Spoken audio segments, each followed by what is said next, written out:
All right.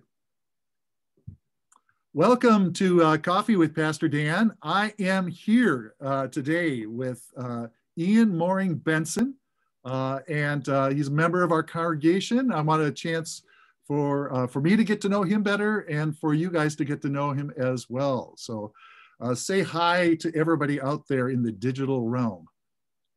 Hello, my name's Ian.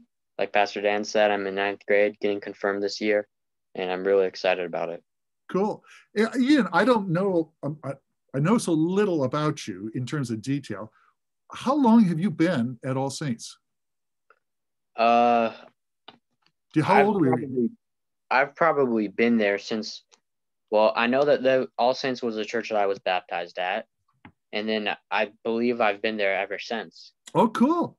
So like maybe like 3 times longer than me. So thank you for welcoming me to your church. And then, people might know your folks. So who are your folks, and do you have siblings? My parents are Shannon and Richard, and my brother is Grant. Grant, he's younger, right? Yes, Grant is 3 years younger than me. 3 years younger. Oh, cool. 6th grade? Yes, he's in 6th grade this year. Oh, cool. All right, nice. Where should we? Where do you go to school? I go to school at Shadow Mountain High School, right off of East Shea Boulevard. I'm trying to picture where that is. I've heard of it so many times, but I don't really know where it is. So Shea and what? Oh, I know where it is. It's over there by what, like 20th Street? Yes. Big campus, right? Yeah, it's a very big campus. Yeah. And then there's a middle school and elementary school right next to it. I didn't go to the elementary school, but I did go to the middle school. No, I think we were there for like a concert we did over there with the church, and I thought, like, this thing looks like a college campus.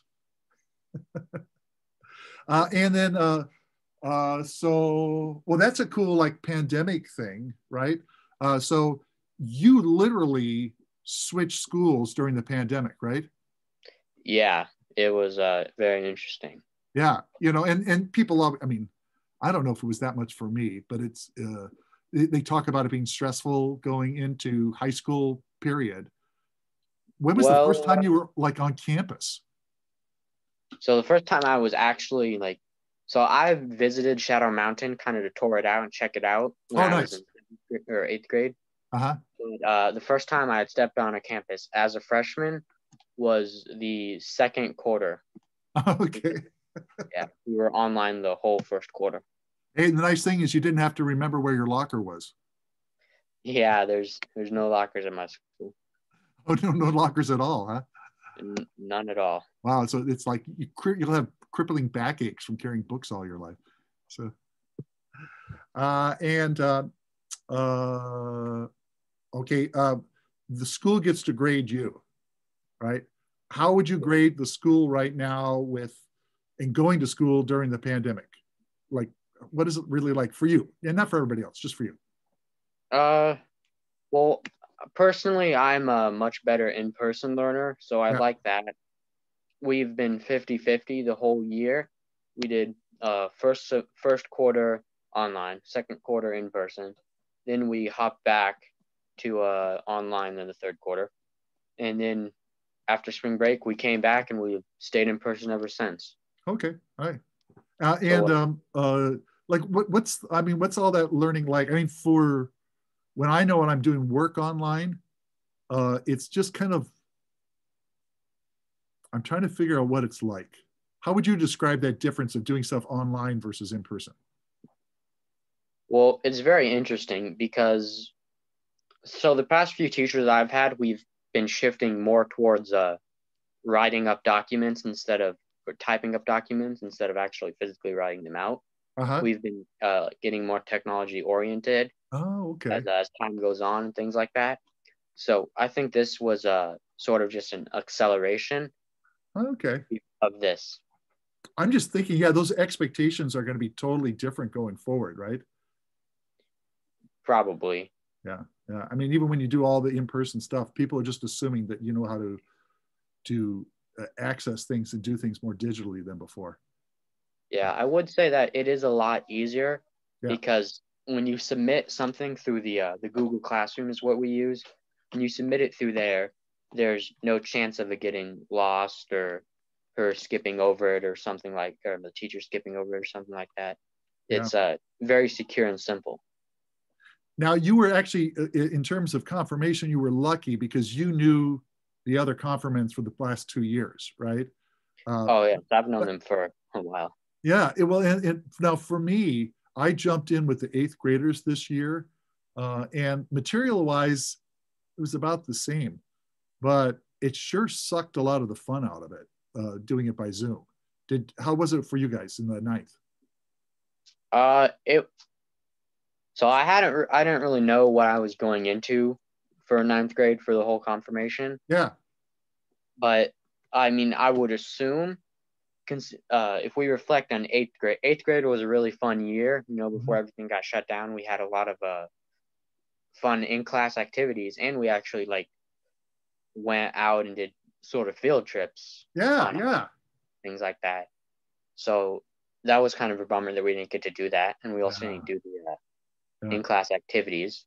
Yeah. So, I mean, I guess there would have probably been some because I had a little bit of in-class activities in 7th, a lot more in 8th, and probably. Yeah, but 9th was supposed to be like the best, right? Like visiting all the different religions and things like that. That's right. We just talked about them instead of actually visiting and understanding and things like that. It's like only reading menus versus eating. Yeah, that's a really good analogy. Okay, but you're surviving. Yay!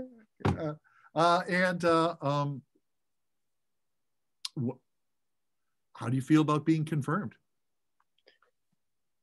I mean, I don't really know. Does it come to a feeling, or what do you think about it?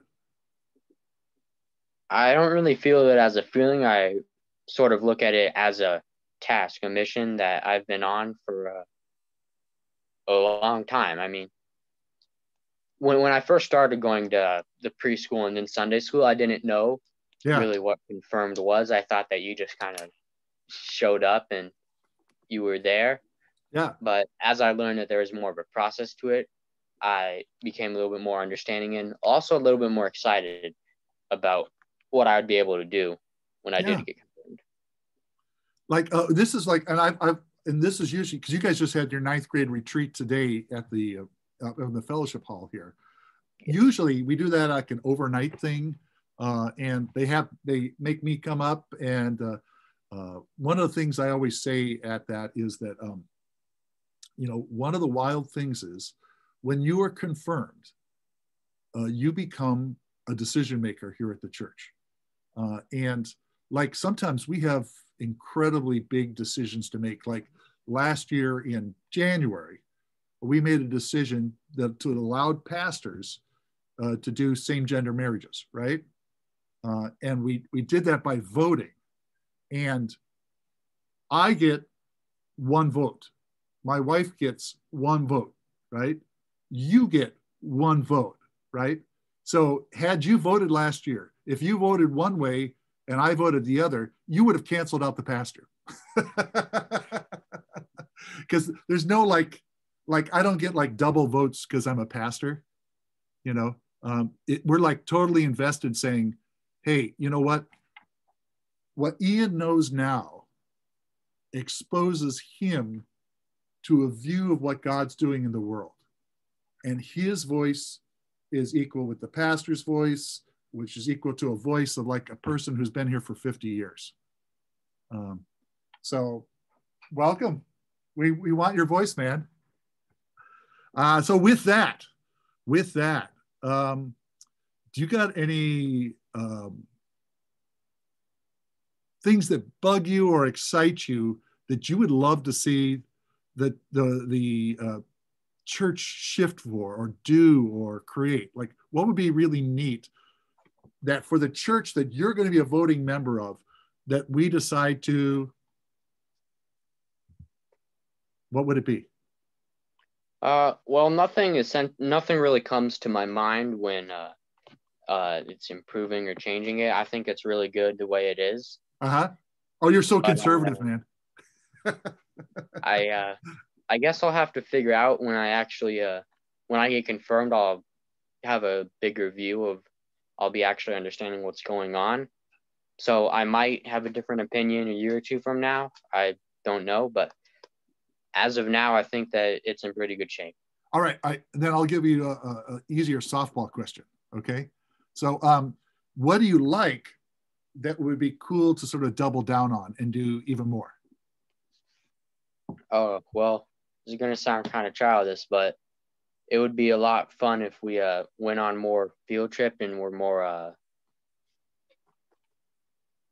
more physically active, and so to speak, and that we do more stuff. Yeah, I'm with you 100% on that. That's always, I would say, as a pastor, it's always dangerous the more church stays just inside of a building. You know what I'm saying? When you actually travel somewhere with other members of your church, right?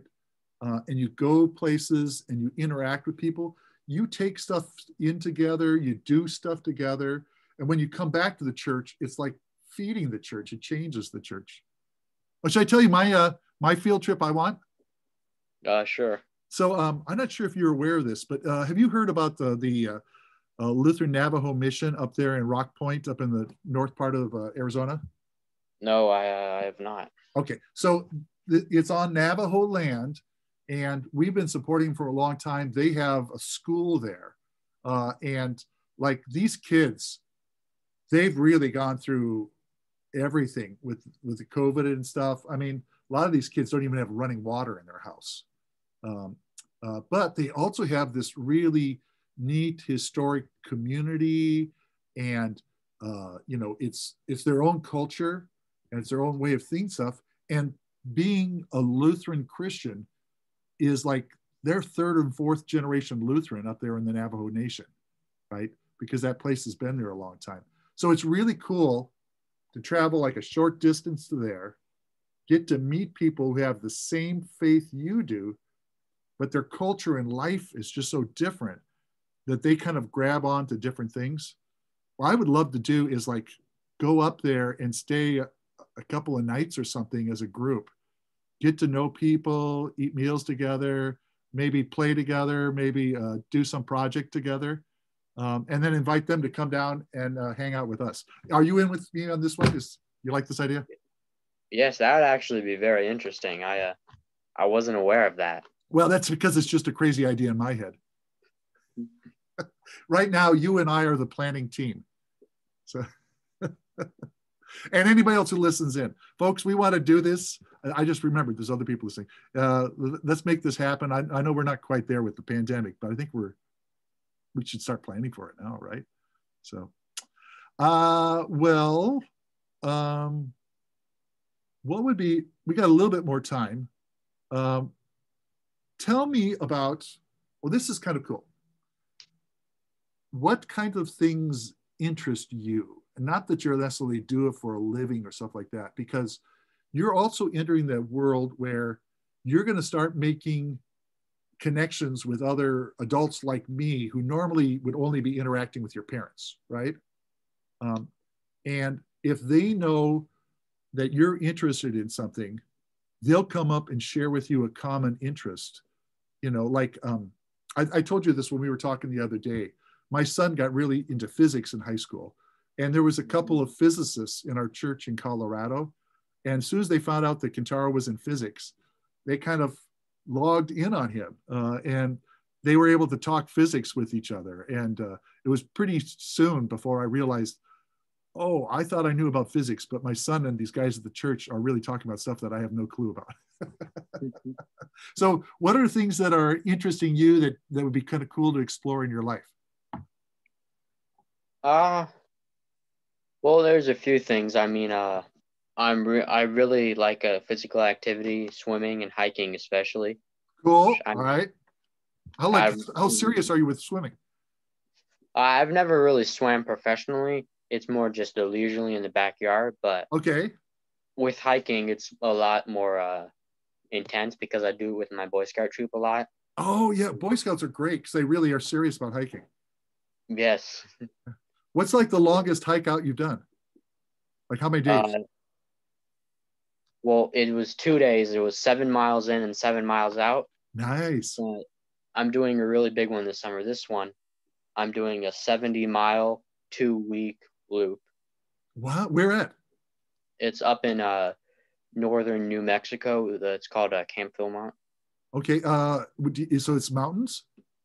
Yeah, it's a mountain range, and it's really interesting. There are a bunch of different treks, they're called, Wow. and we choose one that's like 70 or 80 miles, and it's over almost 2 weeks. So Cool. it's going to be really fun. Cool. And There's a, I try to remember, I think you said before that you're also interested in computing, right? yes, I am into that. Yeah. And so like what narrow that down a bit. What are you trying to do right now in your life with computing? So there's a lot of different types of coding. There's a binary, JavaScript, other things like that. But before Amazon came along and developed AWS, Amazon Web Services, Uh-huh. it was really complicated. It was either the ones or zeros with binary, or was the a lot of numbers and letters with the JavaScript.